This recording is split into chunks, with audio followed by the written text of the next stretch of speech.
J'ai pris l'exemple de trois opposants. J'ai commencé par Martin Fayoulou. Je dis, mais il n'a jamais reconnu les résultats des dernières élections. Comment est-ce qu'il acceptera maintenant entendre? Moïse Katumbi était prêt à faire la même chose. Il avait même fait la même chose, mais grâce évidemment à la pression des siens, il a accepté qu'il rentre dans les institutions, mais lui reste borderline. Joseph Kabila, n'en parlons pas. Lui, il a carrément boycotté les élections et prépare une insurrection parce que l'AFC, c'est lui. Je sais qui est derrière. C'est pas ma tête qu'il cherche, il cherche la tête du chef de l'État. Et qu'il sache que je ne vais pas reculer. Heureux de vous retrouver, mesdames et messieurs, dans le cadre de notre émission Tolobela Ekolo. Merci d'avoir choisi Balobela Peuple Télévision pour vous informer. Merci pour la marque de confiance. Quota dans l'émission, ceux qui s'abonnent dans nous. Et puis ceux qui déjà s'abonnent, ils ont 5 personnes pour vous faire abonner bango na chaîne. Ça nous fera énormément plaisir. C'est le plus grand soutien pour apporter Bisso. Comme vous le savez, le plateau spécial continue et analyste Bazo s'est succédé dans le plateau Nabiso pour nous faire bino plaisir, pour analyser l'actualité pour Nabino Namboka. Et aujourd'hui, je suis très heureux à Koyambela Bino.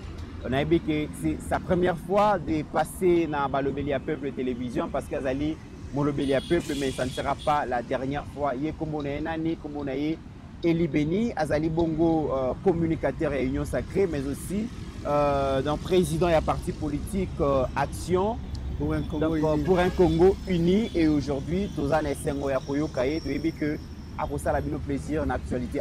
Alors avec monsieur Eli Beni, Tokobeta Masolo Yamboka. Comme vous le savez, ces derniers temps, Jean-Pierre Bemba a continué bongo croisade naye na ba province pour sensibiliser ba Namboka na makambo ekoleka na Est la République démocratique du Congo au senga ba jeune ba s'enrôler massivement dans l'armée.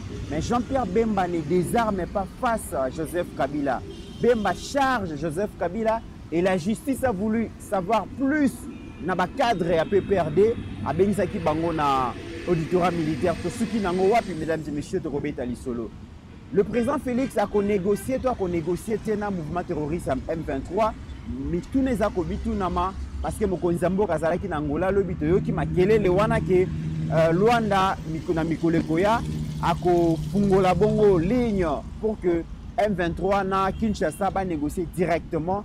Mais à qui profite la négociation wana?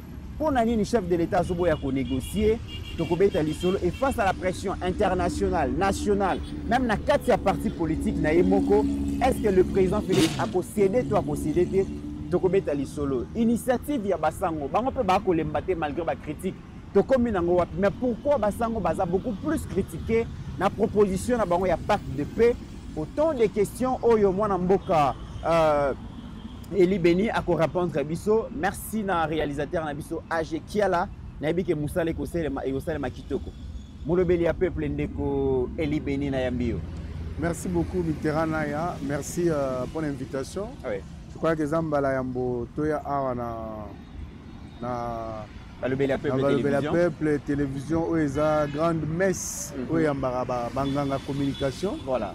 Et je crois que ils ont aussi plaisir pour la Bissou Rosala Awa pour nous communier na bango. Congolais d'ici d'ailleurs au c'est une grande émission pour te partager moi le sujet d'actualité où ils ont traversé Mboka Bissou. Et pour cela Nandima Ivoma Koya pour nous yangana na peuple congolais surtout na tête couronnée ya Balobela peuple. Merci beaucoup. Voilà pourquoi je suis là. Merci moi Mboka Eli ya liboso to pesio merci nako ndima ko yamba invitation na biso donc na plateau ya Balobela peuple ndenge to lobi ezali ya liboso ezali ya sukate à chaque fois que actualité kozala toujours na besoin na yo. Alors déjà to comme na image oyo moi Mboka ajeki ala ko lakisa Jean-Pierre Bemba azu bâton na ya pèlerin a ko tambola. Jean-Pierre Bemba oyo asimbaka mandoki na 98 à comprendre que Moka Ezali na danger esengeli bakongolais bafungola misu bakongolais batelema mpona kodefendre mboka na bango mais na kotambola ya Jean-Pierre Bemba aza na mutu moko akolakisa peuple comme ennemi alobi ezali bongo Joseph Kabila nde azali na nsima makambo nyonso ezoleka et justice militaire na mikolo eleki babengaki bacadre nyonso ya PPRD bayoka bango nanu na badéclaration basalaki ezalaki malamu te bato bakanisaki peut-être ke bakotikala kuna mpo makambo balobaki ezalaki grave mais bango nyonso bazalaki libéré bazongi epai na bango betela biso lisolo Bemba alobi azali na preuve Bemba alobi azali Kabila aza nsima makambo oyo mais na PPRD bakambi baye bayokami mpe balibéré bango tokanga nini? Merci beaucoup Mitterrand ya mpona motuna na yo. Je crois que guerre au Rwanda ça fait 30 ans. Je sais que les sujets sont moins belés, mais permettre ngana bandela wana. Ça fait 30 ans que Rwanda zobundisa biso. Ça fait 30 ans que guerre a engendré 18 millions de morts Mitterrand ya. Et ça fait 30 ans que plus de 7 millions de déplacés vivent dans des conditions inhumaines grâce à cause du Rwanda. Ça fait 30 ans que plus de 700 000 mamans sont violées. Ça fait 30 ans que pillage systématique à ressources en Boka na biso ezali pillé na Rwanda. Na bongo Bemba nde moko lobby azora manduki parce que a travaillé au côté ba Ougandais azaka opposé na ba Rwandais. Et lorsque le chef de l'État a eu le pouvoir en 2018, il a continué à pouvoir. Vous voyez qu'il y a une remise et reprise. Prédécesseur à l'élection, le dossier, oignon, c'est important en Boka. Parmi les dossiers, il y a un Mboka na Mesa, et Zali, oh, il y a que non, encore on a Kabila signé depuis 2009, le 23 mars 2009, Mitterrand.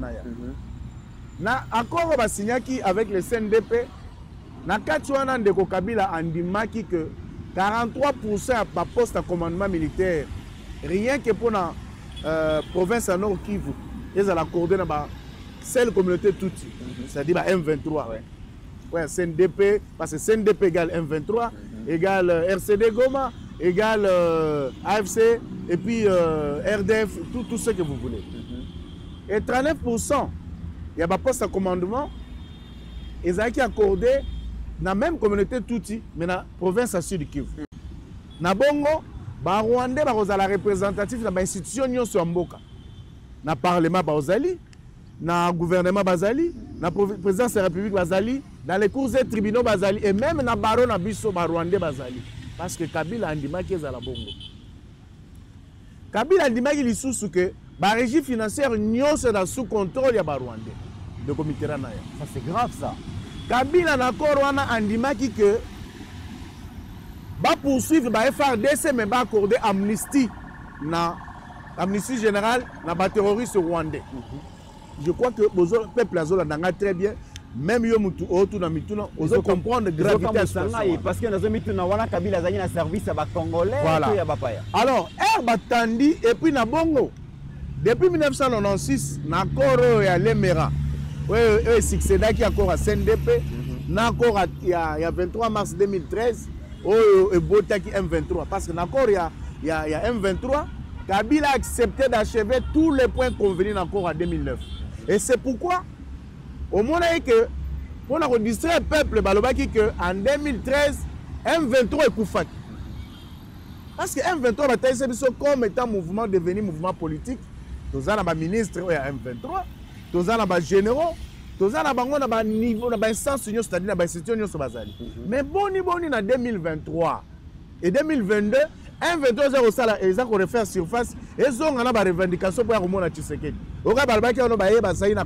Kinshasa basali 14 mois mais bino comme parti politique bozali ko travailler na ba institution sur mboka comme étant ba mouvement politique nyonso au regard ya loi portant organisation fonctionnement des partis politiques mais boni vous en zonga lisusu na ba revendication pour komona Tshisekedi que non bino vous en groupe spécial il faut négocier na bino. C'est là où le peuple congolais doit comprendre le rôle machiavélique à Kabila. Kabila qui est un danger pour le pays. Kabila Oyazali, Moko Yaba M23, Moko Yaba CNDP. Parce que mission des Aïki Yakoya Kokambabi sauté. Au retard bien que Kabila est raillé, le centre de instruction et la police et l'armée, il a détruit. l'identité à soldat congolais a été détruite par Kabila. Parce que mission des Zaki à Owana. Économie, tu sais, économique à Congo, est détruite. Sur les chefs de l'État, aussi une entreprise union sur l'État, au Bomi pour créer une entreprise privée avec les mêmes objets. On renvoyé fonctionnaires congolais à chômage, mais on créé une entreprise pour engager les gens. On créé pression sociale, on créé chômage, il y a un problème sérieux. Maintenant, tu sais qu'il vient dans le format Owana, il doit trouver les solutions à tous ces problèmes-là. C'est pourquoi on dit que Kagame venait de révéler, et pas Erdogan na Turquie, que à côté accord na Messa, il y a un accord parce que Kabila a 60 millions de dollars par mois. Défense, c'est un maboko nanga. Pourquoi il faut aller dans maboko nanga? Il y a l'ingéka. C'est pourquoi il faut dans ça les guerres. Il y a tout capable de détruire ici à Congo. C'est pourquoi Tshisekedi a choisi le Congo et le peuple congolais. Il ne pouvait pas accepter de marcher dans l'alignement à accord où ils allaient détruire Mboka. Vous comprenez? Parce qu'accord il y a CNDP, accord à l'Emera, accord à CNDP, accord il y a 23 mars. C'est la continuité. Parce qu'au moins, même dans l'accord à l'Emera, il est prévu la création d'un État du Kivu. Kabila savait tout ça, il avait accepté. C'est pourquoi tu sais qu'il y a Boyaki. Moi, il y a une révélation grave et fracassante. Et au-dessus de l'Obalobi, Makambo, ils ont daté la remise et reprise en 2019. Le président Félix a coûté à mon Messa. Exactement. Maintenant, on a coûté à mon Messa. C'est vrai qu'à digérer, à 8 ans, à étudier, à ça l'expérience, à Yemoko, à renseignement, à juste à nos techniques, à et na souka président Félix a koki ko bomba yango pona ye mokote a révélé à mon peuple congolais que makambo nyonso zo leka na mboka déstabilisation ezali Kabila mutazali na simana yango tango mokonzi akoloba bongo c'est la personne la mieux informée. Tout à fait. Alobi yango 2 fois. Mais initiative nini oyo justice ya mboka na biso jui parce que tango koloba boye na sima ya dossier oh ce sont des morts d'hommes. En centaines et de milliers de personnes va koufi na likambo Kabila sali. Maintenant au chef a lobby que Kabila za na simana initiative ni justice ambo que jui contre Kabila. Na ya na ngaki bandela wana po peuple congolais comprendre origine ya likambo oyo. Il y a Kouti na pourquoi il a choisi le Congo et les Congolais. Très bien. Et RSL Mibongo vous comprenez que mission na bango ya ki bataille sa peuple que Tshisekedi respecte ba corte. Tshisekedi azaka le bibo ya baluki, il n'est pas stable, il n'est pas honnête. Oh! Aboyaki ko détruire côté Kamboka. C'est pourquoi moni guerre biso tozana ngwe sali 30 ans. Yo lobby mais pourquoi l'état justice à Mboka hein et sali musala et sous la mesure nazo koma na ofungola nyonso na poto comprendre très bien naya qu'est-ce qui se passe. Je crois que au lobelaki périple Bemba pourquoi justice ezo samusa na ngote. Alors il faut que Bemba c'est l'un des rares Congolais ayant compris que Batouana Herbazoya totali ndakisa na Goma na Bukavu. Herbazoya bazoya na ba liste omoni onanga nde bilonge te kama boye. Bayaka na liste babi que non à mettre libeni wana a Bemba tel. Ils viennent massacre babomi na famille na onyonso. Vous comprenez? Et na place aux la pantin ba Rwandais. Na place ya que non totia bobangi liboso Bemba ayant compris la donne. A tel pour sensibiliser que à cause d'un mixage brassage au Kabila ndima na mboko les infiltration contre dans l'armée et contre dans l'institution na service de renseignement na gouvernement na présidence c'est-à-dire même la situation en guerre because abosai ba omoni nde bamboka ebelezo kwa na est na bitumbate kaka ero chabwe moko na bango oyo azalaki période wana ba nomeye na place que abunda sauver mboka azoya atiki porte polele bango baye bakoti bazimboka. Et je crois que l'expérience nous a rendu sages na makambo nyoso et c'est pourquoi moni mboka sikoyo et c'est na batu oyo le roi ba Bemba le roi ba biso le roi yo le kola ba gilwande autre ba ndeko nyoso ba comprendre o ba telemi pour la sensibiliser parce que Et il y a un Seigneur qui comprend. Soit on dit à la Moumbu, soit on telemi pour Bunda, on a liberté na yo pe amboka na yo. C'est ça ce qui se passe avec Bemba et les autres. Ça dit Bemba comprena qui. Oh ezo la Tshisekedi, so na tiki Tshisekedi. Hein? Et la penga, na Congo nyonso même ba membre famille nanga. D'où essayer to telema to Bunda pour la liberté na biso, pour la lumière na biso, pour la bonsomi na biso. C'est ça le grand problème. Maintenant justice. Qu'est-ce qui se passe? Un chef de l'État tangi combat Kabila mbala liboso, batu balaba ki acharnement, vous omona Kabila partout. Avec autant ami la même chose. Mais on dit que Kabila oyo azako jouir na privilège, il y a loi du 26 juillet 2018 portant statut des anciens chefs de l'État. Loi wana epesi Kabila na article 2 nango, epesi Kabila ba avantage hier. Il y a liboso, il a droit à une résidence. Il a droit à 30% à salaire à président en exercice. Il a droit il y a frais de fonctionnement, frais de voyage et d'entretien. Mais la même loi, et le bin à Kabila que le Seigneur a le droit de réserve dans la neutralité. C'est-à-dire, dans son chef de l'État, il n'y a jamais qu'aux oppositions contre la République. Il n'y a jamais qu'aux oppositions comme opposants. Net et le roi Salaki, on a élection en 2018, hein? Tshisekedi, ils ont similaire que de Nini, Tshisekedi a gagné quitté. C'est-à-dire il a violé la loi. Kabila a violé la loi. Donc, il a violé la loi. Lorsqu'on viole une loi, littéralement, on a les avocats. Loi, ils ont 4 caractères principaux. Caractère liboso, loi, ils ont un caractère obligatoire. Ils ont général, ils ont abstrait, ils ont de portée générale. Vous comprenez? C'est-à-dire Kabila en prenant cette loi en 2018, a talaki avantage. Oyo, Mobeko a népessié pour sécuriser après cause à la Mokonzi, à l'intouchable, à la Zalaboé. Mais contre revers, il y a loi Wanezanine. Et il a violé Mobeko, c'est-à-dire tu seras poursuivable et sanctionnable. C'est-à-dire tu perds tous les avantages. Oh, loi des OPSA. Donc, Kao Kabila doit se retrouver dans le... Exactement. Kao Kabila doit se retrouver dans le... C'est-à-dire, en violant cette loi, c'est-à-dire, il perd tous les avantages qu'il avait. La résidence, les frais de fonctionnement, les frais de voyage, les 30% salaire, il y a le président exercice, et tout cela. C'est pourquoi Moni Mitterrand a écopé sa facture raison. Vous comprenez? Parce qu'il y a Azuma Narolobake. L'aspiration à M23 est légitime. Vous comprenez? Et c'est le gouvernement qui a négocié avec M23. En prenant position pour les M23, les M23 n'existent pas. Les Arabes qui vivent, c'est le Rwanda, c'est l'armée rwandaise. Sur le territoire congolais, il y a et il y a une position pour l'armée, il y a Kagame, ça veut dire tout simplement qu'il y a une position pour le Rwanda. Oh, le Rwanda, c'est qui? C'est l'ennemi du Congo, c'est le pays qui agresse le Congo. Le Rwanda a menacé l'intégrité et l'intangibilité à la frontière en Bokanabiso. Donc, on le voit comme ennemi.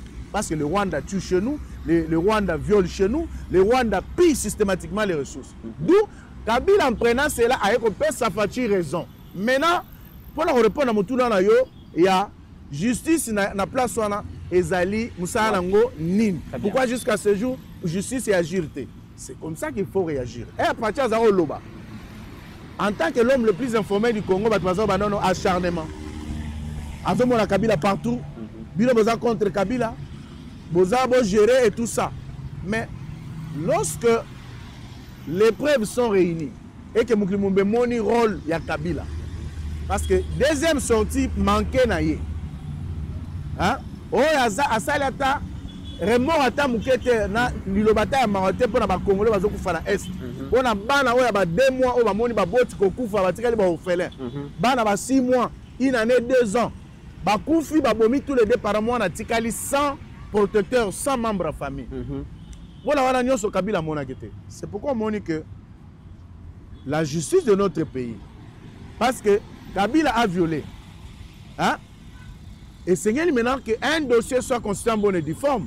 Et c'est la raison pour laquelle on a fait venir pour qu'il y ait un cour pénal international pour que Aya, que le dossier soit fomenté en bonne et due forme pour que Kabila soit poursuivi, pour que Nanga, qui jouit déjà des mandats d'arrêt international, va la poursuivi. Et là, on soit moto et seigneur qu'on retenait les années. Parce que là, on a pressé les arrêtines. Il faut qu'on réunisse le dossier. Lorsque en tant qu'avocat, on a constitué le dossier pour la justice, il faut que l'élément ça le fondement du dossier pour la recevable. Et c'est ce que la RDC est en train de faire. Rien ne sert à courir, non. Pourquoi vous ne suivez pas Kabila? Mais vous avez déjà vu la présence, il y a procureur général. Et là, on soit moto et seigneur qu'on relève les années. Tomoni, RAFC et Kelami. Mais Bajani Nyon se appelle PRD. Bangonda bakeko constitué M23. Nanga otuna ki motuna na prédécesseur na ngai. Otuni mais Nanga s'est retrouvé là-bas comment? Je crois que lorsque la thèse congolaise toujours défendre contre Kagame et tout ça. Kagame a monique pression sur le plan international et l'équipe. Le quoi la Kabila Zarana et Longo. Ils ont voulu maintenant créer des pantins congolais qui vont servir de cause. Ce sont des Congolais. D'où la présence de Nanga, d'où la présence d'Henri Magie et tous les autres, les Adam Chalwe et tout ce monde je n'ai pas perdu au Bakekuna. Vous comprenez? Parce que Nanga lui-même a membre peut perdre. Bangono se retrouver kuna pour légitimer cause. Il y a Rwanda, non, les Congolais parce que Baza est content. Parce que Baza frustré, yango bazu manduki. Bangombe va se retrouver na Kwamut. Voilà. Peuple congolais t'attend. Oh, bato le roi bakomi na bandundu, bandundu kozanga kimia. Tu vois comment on a lelo culture akokata batu machette. Oh na bandundu ezalaka te parce que biso na ouest. Ah wana Congo d'abord culture akokata la machette ozanga nango te. Et Jean-Pierre Bemba Lobaki phénomène Mobondo c'est encore Kabila. Mais exactement parce que quand Kabila va se défendre Balobi et là que Kabila somba kinde mabele et belé na maboko ya ba chef coutumier. Mais ils sont mabele belé au cas où soko ke na Mwanda. Bango bateka ki on a désordre lelo bakomi kozanga. C'est là Nathalie Saoni Naya. Kabila za la ferme mo na mona na Mwanda. Oh ils ont 33 km à gauche, 33 km à droite, okuta bangombe tina nzela. Mais la simazamba na nyoso watu wa travailler kuna za ba Rwandais kaka. Ils comprendre pourquoi il n'y a pas de Congolais. Na kati kuna courant ezali mais ba habitat ya place wana nyoso wa mboka na nyoso bazana molili. Est-ce Kabila linga Congo? Est-ce Kabila linga ba Congolais? Donc c'est pour vous dire que la thèse selon laquelle Kabila est le créateur de l'AFC de Nanga et Kabila c'est un membre actif, il y a M23 na Rwanda au bazo bunda pa na biso ezali aujourd'hui une thèse réelle parce que liboso to ndele ba batwazo ndimate mais rien moko fongoli monoko alobi la thèse s'est confirmée que Kabila ne roule pas pour le Congo. Il n'y a pas que Kabila, il y a aussi Katumbi. Parce que tout le monde, Olivier Kamitatu, ils ont condamné Congo. Et ils ont condamné Rwanda pour la guerre, massacre, tout ce pillage, viol et tout ça. Mais Kamitatu a dit que non, il faut sanctionner Rwanda parce que c'est un état sérieux. Il faut pas sanctionner plutôt RDC. Parce que c'est sérieux. Mais est-ce que le peuple congolais a retenu que PPRD ou les mouvements politiques dans le Bisso, ils allaient fonctionner suivant la loi portant organisation et fonctionnement des partis politiques en RDC. Ensemble pour la République, ils allaient partis politiques.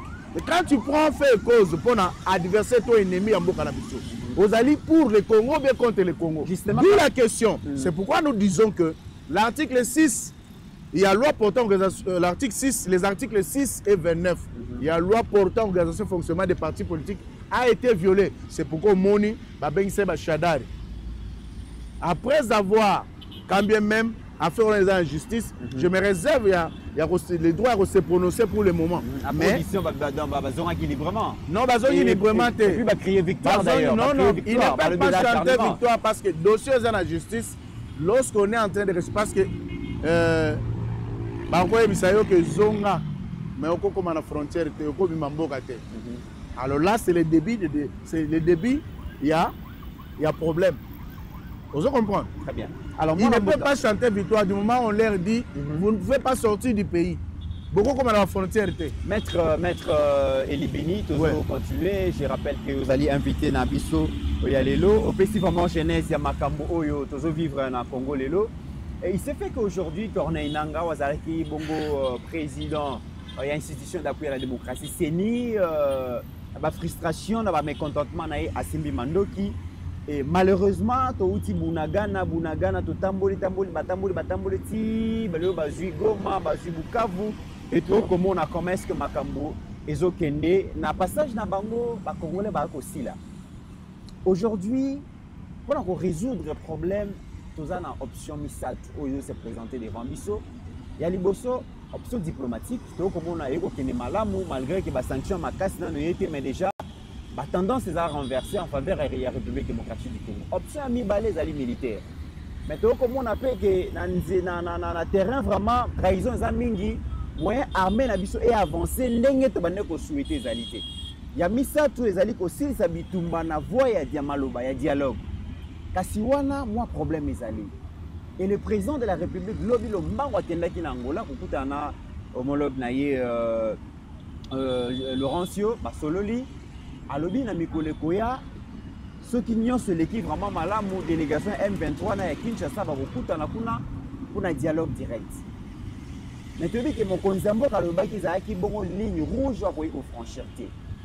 Est-ce que Kinshasa pour solo la namba mouvement terroriste doit pour solo la pour pression pesali makasi? Oui, merci beaucoup pour la moutuna. Je crois que le chef de l'État position naie par rapport à la question de Yébani.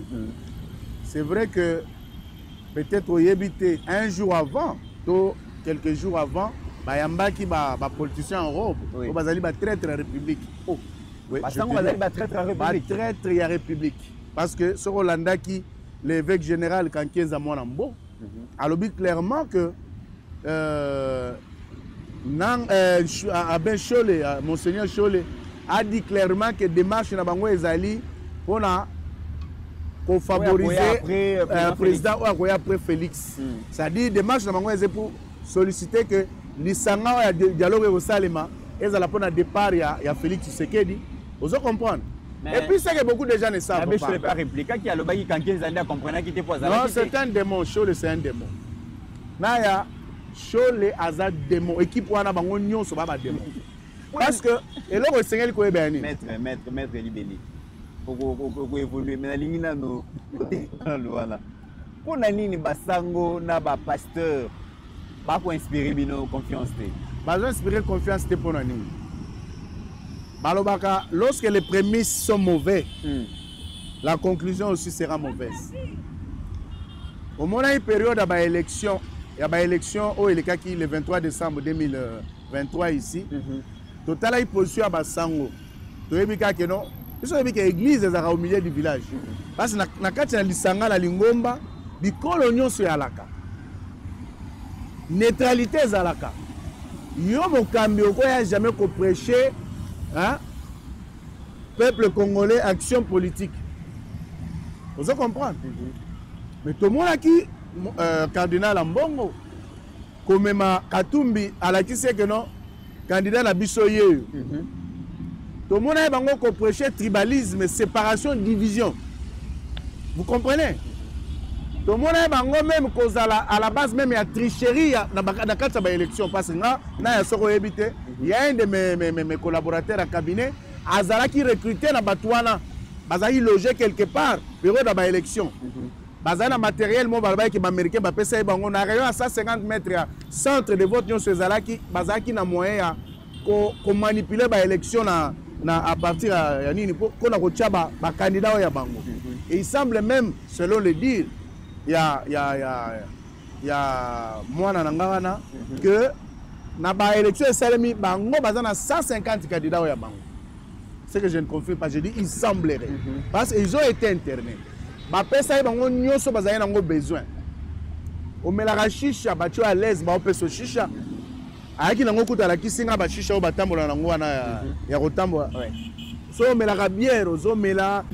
Alors ozo tala que bandeko yo balongwa chef de l'état te mutu invité ki bango initiative ya mambo ba otambola chef de l'état te mutu azwa ki yango mais baleki na TV kan Cholé waza na lolemo nyoka ya lokuta aleki pona oloba que chef de l'état a bengisa biso ye mutu azwa initiative mais bolanda chef de l'état na sorti na le 22 février na oya RAYambi RAYamba basosé ya Union Sacrée. Alobi clairement que j'ai demandé à Monseigneur Chole de faire un démenti et la robima. Na mambonga na okaki alobaki. Parce que tout non mon konzeza qui erreur mauvaise interprétation. Mais non, abi c'est ça la démenti. Mais il n'a pas eu le courage de le faire, c'est Senga qui va le faire. Oya SCC. La motivation à Bango Zanini, ceux qui motivation à Bango, il prépare l'après Tshisekedi. Motivation à Bango, ce sont des agents recrutés par le Rwanda et l'Union européenne. Ok. Vous comprenez? Ce sont des gens qui sont recrutés pour des besoins de la cause. Mais je me demande pendant que Goma Ekweyi, Naya, Goma Ekweyi qui moyen vieux qui t'a coulé zate, moyen batma qui est bazong zate, mais batouana ba comment na Goma ndengeni. Baye ba oseka na ba terroriste. Bayokani basololi bazo tapote bazo beta na lipeka na nanga ba solo la l'aise. Tomoni bango pa Ruto na Kenya. Tomoni bango pa ya Museveni na Uganda. Tomoni bango na Rwanda pa ya Kagame. Na Congo Brazzaville. Toyokomona bango na Congo Brazzaville. Toyokomona bango na Angola. Alors on se demande les dialogues bango bazoloba. Est-ce que ezaka dialogue quel contexte va passer dans le dialogue? Et comme une portée internationale, ou c'est toujours dialogue entre les Congolais qui ne s'attendent pas soi-disant. Or, on sait que je sache. J'en arrive. Mais la sous-région va participer. Non, non, non, non. On est comme contexte. Ok. Vous comprenez, Naya? Et comme contexte, c'est le chef de l'État qui est un fin communicateur. Bissot est un communicateur, chef de l'État. Mais lorsque lui-même, le patron, communique avec aisance, et c'est bien se faire entendre. Ça dit c'est facile aussi. Le chef d'État dit clairement que naïbisa ki bango que ba institution mboka ils ont un problème té. Chef d'État zali garant un bon fonctionnement, il y a ba institution et puis il y a mboka. Mais comment est-ce que parlement a un problème dans gouvernement té? Hein? To cours et tribunaux té. To institution président de la République té. Bino bolobeno il y a crise au pays. La nuance que j'aimerais apporter pour que les Congolais va comprendre que lorsque ces gens parlent de dialogue, il y a une crise des alités entre les institutions. Pour que le dialogue des alités. Parce que s'il faut parler dans le volet intérieur, article 8 il y a la Constitution et organiser ce qu'on appelle l'opposition. C'est-à-dire, l'opposition, qu'on critique positivement action au gouvernement, gestion au gouvernement, pour permettre au gouvernement de bien gérer. Vous comprenez? Et mandat à chef de l'État est de 5 ans, une fois renouvelable. Alors, dans le chemin où on a le dialogue, ceux qui allaient pour remplacer Tshisekedi dans Formani, ça c'est un. De deux, ceux qui toquent dans le volet, il y a que non, les pays sont agressés. Or, tu as vu que M23 existait. M23 égale Rwanda, égale CNDP, égale AFC. Alors, Rwanda, Azali parti, il y a RDCT. C'est un pays autonome et souverain. Et Rwanda a quitté la Mabélé pour agresser RDC. Hein? Est-ce que tu as remarqué qu'il y a une crise au pays ou bien le pays agressé? C'est-à-dire le pays RDC, ils allaient agresser un pays voisin. Ils allaient indépendants et autonomes comme la RDC notre pays. Très bien. Donc c'est pour vous dire que Nabongo il y a ce qu'il faut retenir les années. Batata ya molimo ba politicien en robe bazwi ndingisa ya kotambo ke luka bato na nyonso ba wi ke crise za na mboka mais crise ya na mboka te parce que na ba élection elekaki premier yebana ki c'est Tshisekedi avec 73,36%. Deuxième ezali Katumbi soki na 18%, je ne sais pas si c'est au combien là. Troisième ezali Fayulu avec 5%. Ça dit s'il faut parler en termes de démocratie dans mboka ndenge ezali. Ce que l'opposition a monique à CPLT, elles ont continué de dénoncer. La meilleure des choses, c'est faire. Tshisekedi n'est pas éternel. Tu comprends? Tshisekedi passera, mais la RDC ne passera pas. C'est là où il faut faire la nuance que des marches à Bandeko Nyonso, parce qu'au moins, même Kabundu a mis en prison, autant d'espérer qu'il va être dans le camp de la patrie, de la nation. Il faut faire cause pour le discours à Rwanda, mais à Tata catholique. D'où tout ce monde-là, dans la dernière question, d'où tout ce monde-là, la place à Ropona RDC, ils ont choisi le chemin du Rwanda. En ce moment-là, C'est-à-dire que ceux qui vont dire que tout ça le dialogue, tout bengisa nanga aya. Or, tu as vu que nanga représente les intérêts rwandais. Aroye na biso cahier de charges à Rwanda. Cahier de charges à Rwanda des alliés, ils ont encore rappel accord il y a CNDP à 2009. Les alliés rappellent il y a encore avec le M23 il y a 2012 ou 2013. Oh, les alliés continuité ya to au Kabila Ndima qui a appliqué ba point nous se convient encore en 2009. C'est-à-dire cahier de charges à Rwanda biso Rwanda. Est-ce que c'est ce que vous voulez les Congolais? Nous, il faut faire la différence entre les Congo et la situation qui concerne Tshisekedi passera. Mais la RDC ne passera pas. Quelle est la solution ultime pour nous qui La solution ultime est le chef de l'État a lancé les consultations via son conseil spécial en matière de sécurité. Donc, parce que nous avons un impact socialité.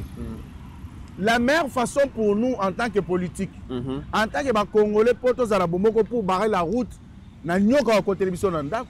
c'est faire en sorte que si tu penses que vous êtes capable d'apporter des solutions, l'occasion est là. Consultation est allée, va te faire consulter. Ceux qui dans le gouvernement au Bimi, parce que tu as makelele. Là, qui ça va Congolais, c'est que tu es capable de faire pour eux. Ceux qui ont beau dialogue, au boy, la consultation est annoncée. Au dialogue est à la caca. Ça dit dialogue, on comprend que le problème, il y a des gens qui ont travaillé pour la Rwanda. Bazali ko travailler pour na nanga aya na ba M23 pour que baya ko présenter cahier de charges au Rwanda au ezali contraire na aspiration ya ba congolais parce que on nyonso ba kufi kuna 10 000 personnes ba kufi en dehors tant au bazui Goma na Bukavu. Donc amna bango qui est dans le vide. C'est comme ça que Moni Kabila tout ce monde au bazolo ba tout ça. J'ai salué Fayoulou qui commence à comprendre. Dernièrement il a pris ce seigneur tout ça là. Mais là où il fait fausse route, c'est quand il appuie la démarche des prêtres qui sont recrutés par l'Union européenne et le Rwanda. Très bien. Mesdames et messieurs, vous avez compris que Maître Eli Beni a beaucoup à offrir, a beaucoup à donner, a beaucoup à apporter en termes d'analyse. Malheureusement, le temps fait défaut. On est allé introduction na plateau balobé les peuples télévision, to vous voyez en long et à large na Mikolekoya. Merci Maître donc Eli Beni. C'est moi qui te remercie. Et Toko récupérer. Mesdames et messieurs, au-delà de nos divergences d'opinion, la République démocratique du Congo reste et restera toujours plus grande que la somme de nos ambitions individuelles. En attendant, mesdames et messieurs, portez-vous bien, car chaque jour est une vie. Merci.